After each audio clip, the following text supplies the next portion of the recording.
Hi there, this is Jaran.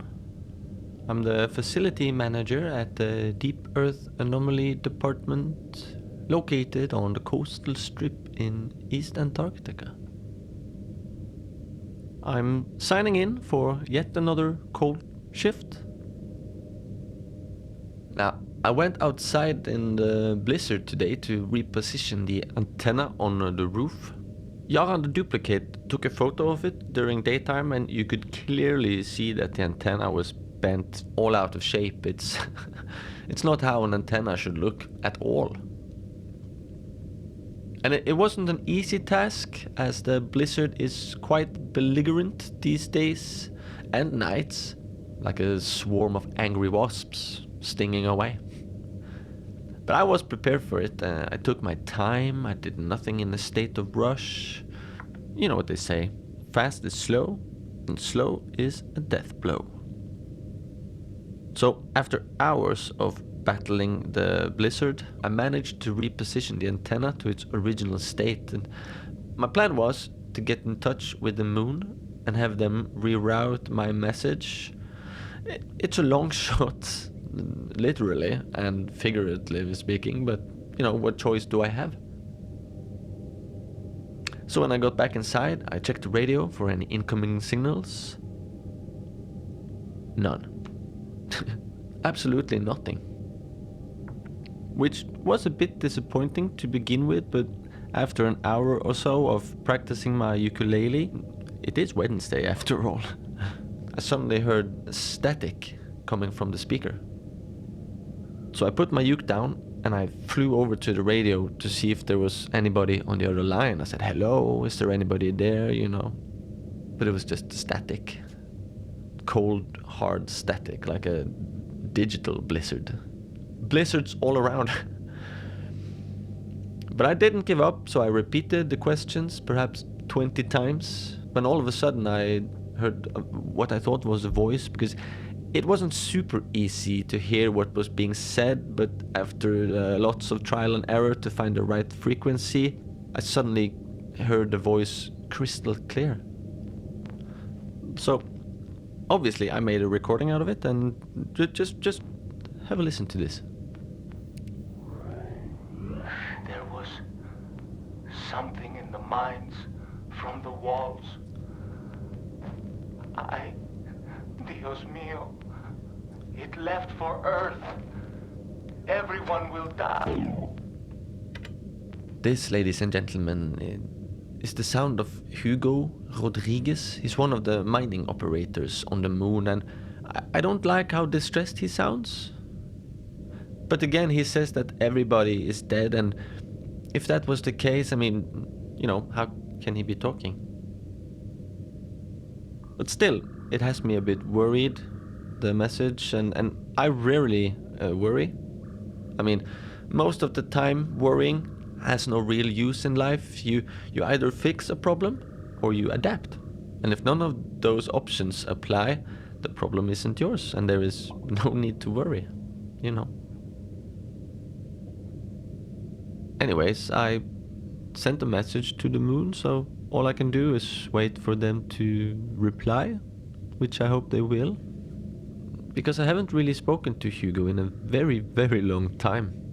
And last time I spoke to Hugo, I asked him a very essential question. I asked him, Hugo, how are you handling the powdered milk up there?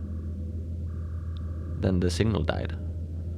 Now, the first thing everybody should know about Moon-Earth communication is that the moon have a tendency to dip below the horizon, to take a swim in the horizon, like my mother used to say. And when that happens, the Earth gets in the way of the signal. And yes, the antenna is big and not crooked anymore, but it's not that big. And when the moon came back up for air, so to speak, my radio had croaked, so there were no way to receive any signal. But Hugo knows how to handle himself. We served in the army together. He got put on the bomb squad, as he had a knack for defusing bombs. He had such a knack for defusing bombs that the army couldn't use him. You see, the enemy, they all knew about his out of this world bomb defusing skills, so they never used bombs. I mean, it would just be the enemy wasting military budgets on bombs that would get diffused anyway. Sorry, it's music again. Ingrid? Danser du? Kan du slå det av? Thank you. Thank you. Just Ingrid doing a dance, I think. Where was I? Yeah, Hugo. Hugo was what we called a Jix, or a just-in-case soldier. So we spent a lot of time together, as there rarely were anybody else around. The rest were all scattered around the world trying to win a war, and we were back playing chess and talking about space. Hugo was a huge space nerd. He specialized in primordial black holes, and he had a theory that was quite interesting. He had a theory that tiny primordial black holes flew among us here on Earth, and that they were responsible for almost all ghost experiences that people had. He said it was more likely that things moved apparently by themselves because a teeny tiny black hole collided with it, rather than a lost soul. That was until he came into the cafeteria one early morning. He was pale as the snow outside my window right now. So I asked, wow, what had happened, Hugo? And he told me, I've seen a ghost. A ghost? I asked. A ghost, he replied. So we went looking for the ghost, but we didn't find any. Perhaps it was a vivid dream, I said. Because Hugo also had a knack for being able to sleep wherever he wanted, but he couldn't remember falling asleep. But that same night, I woke up to a strange sound in the hall outside my barrack, so I got up and went out to check what it was. Which is when I saw it. I saw this tall figure, the size of a tree, bent over as not to hit his head in the ceiling, carrying a pair of legs in one hand and a net filled with severed heads in the other. And behind him was Hugo, following him as he was under a spell, because his eyes were wide open, his mouth wide open. He was butt naked. So I ran over to him, tried to wake him up, and the tall man or figure didn't notice me, but when we finally got Hugo back to consciousness, the figure turned around and pierced its eyes into my entire being, which made my blood freeze solid. And I had never been afraid before, but then I felt a terror unlike anything else. It felt like I had ants in my veins. And the figure stared at us for seconds, maybe. But the seconds felt like lifetimes, and the lifetimes felt like eternities. It was awful. Then suddenly the figure just turned around and walked out into the night, seemingly unbothered by the whole thing. Very strange. Very strange. And Hugo, of course, he was never the same after this. He had a feeling that the tall figure would come back for him someday. He told me that he owed him, but when I asked why, he never replied. And a week later, he enlisted in the Space Force and he shot for the moon, leaving only a note to me that said, to escape death, one must be surrounded by it. And an old watch with a crack in its glass, which had stopped the exact second the space rocket he was on crossed the Kármán line, about 11:02 a.m. And when I received the first message he sent me, he sounded happier than I ever heard him, which was nice. He told me that working the mines on the moon brought upon him a calm he had never felt before. He said he had reduced his life to mining, eating, and sleeping. So his mind had finally room for a deep calm where Hugo could simply exist.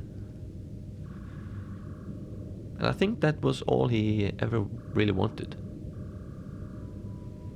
So I hope he still does, exist, that is, and that whatever he found in the mines, it was a bomb. And I'm still not sure if the tall figure that we encountered was real or if it was just a dream. Perhaps primordial black holes are portals from which we receive what we experience as dream, and that sometimes these experiences slip out from the black holes. In which case Hugo would be both wrong and right at the same time. So, food for thought. Anyways, tonight I've done most of my chores, so I have time to relax.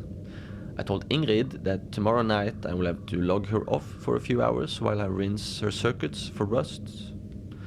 She replied by telling me a joke, which I think is her way of saying all is good. Because there's something funny going on. My theory is that salt has come through the ventilation of the Deep Earth Anomaly Department facility from the blizzard, and that the salt somehow have entered her main frame, which has happened before. But last time I didn't know anything was wrong with Ingrid until she started to spin uncontrollably and tried cutting her own wires with a scissor. Luckily the scissors were as sharp as a marble and wouldn't even be able to cut corners. She eventually succumbed, which is when I took her apart piece by piece and discovered that her main frame looked like a half-eaten cookie.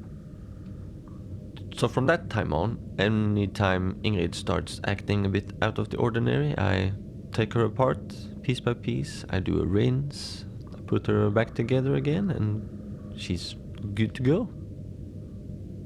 Now, Ingrid is, after all, one of my closest and dearest friends, and as well as a highly sophisticated robot, but there is humanity within her. There really is. So I intend to keep her in the best of conditions, because I think she deserves that.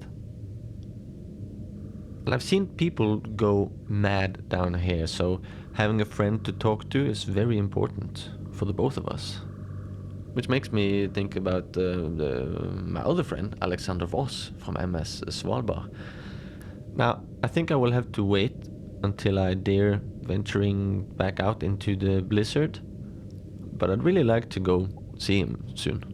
I'd like to hear a story or two from him, He's so many good stories. And of course there are no shortage of stories here, there are books everywhere, but over the course of 16 years, I think I must have read all of them at least 3 times, if not more.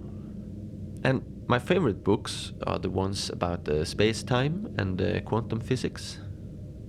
I've also read all of the novels by Himari Takahashi. I even have a handwritten letter from him sent to me only a few days before his sudden disappearance at Mount Kailash. Oh, I had forgotten all about that. That was a strange letter. Anyways, I also read Jonas Jensen's, the researcher who disappeared. I've read his textbook and notebooks multiple times just to try and understand his research a little bit better. I think I know more now than I did 16 years ago, which means that I know nothing instead of absolutely nothing, so it's progress.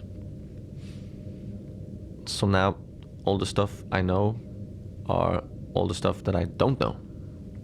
Like, for example, where the Concorde is.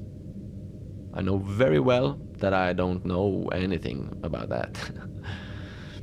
And also, okay, let's look at quantum physics, which I like to read a little bit about, and then superposition. And I won't go into any technical details about it, simply because I know no technical details about it. But in quantum physics, there is something called superposition, which says that something can be 2 things at once. Just like Hugo, he's both right and wrong. If my theory on Hugo's theory on primordial black holes are correct, But still, I mean, how the hello, my good man, can one thing be 2 things at once? And the irony is that this was Jonas Jensen's field of research, and he is currently nowhere at once. Quantum physics it's a strange thing indeed. It's like magic, where wizards have no idea how the trick works, All they know is that it does. It's so strange. And also, what's up with particles behaving a certain way until we observe them? So cheeky. Because how do we know that they behave differently when we observe them than when we don't? I mean, how do we know what something we don't observe is up to? Isn't that very strange? And yet it's true. It's real. But how do they know it's true? You know, how can they say that? I just don't get it. But I think that's really why I like it. You know, a world in which we understand everything is a world in which we are bored. I think we all need mysteries. I really believe that.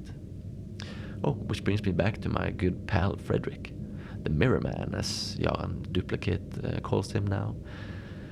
So I've been checking in on him every evening since our chat, in case he's suddenly up for another one. You see, I have an itch only Frederick can scratch, and that itch is called the green basement door. I have to know what kind of wonders lurks behind it. I just got to know. However, as I went to check on him tonight, I found Frederick gone. Which means I didn't find him at all. And I checked all his favorite mirrors. I checked the one in the telescope tower where Howard Duke took his last breath. I checked the mirror in the eastern wing where Ingrid likes to recharge. And I even checked the mirror in the toilet. But he was nowhere to be seen. He was in no mirror. I couldn't even see myself in the mirrors. Two of the mirrors, however, had Yehuda carved onto them, which last time I checked was not Frederick's name. Frederick's name is Frederick. So whatever is going on, it's something strange, and I'm curious to see how this unfolds. So me and Jaran are now checking in on the mirrors every day and every night on both shifts, just in case he shows up. Anyways, it's been a long night, and the moon is in for a deep dive, so I think I'll log off for now, and hopefully I'll have more information next time. So yeah, this is Jaran, signing off yet another cold shift.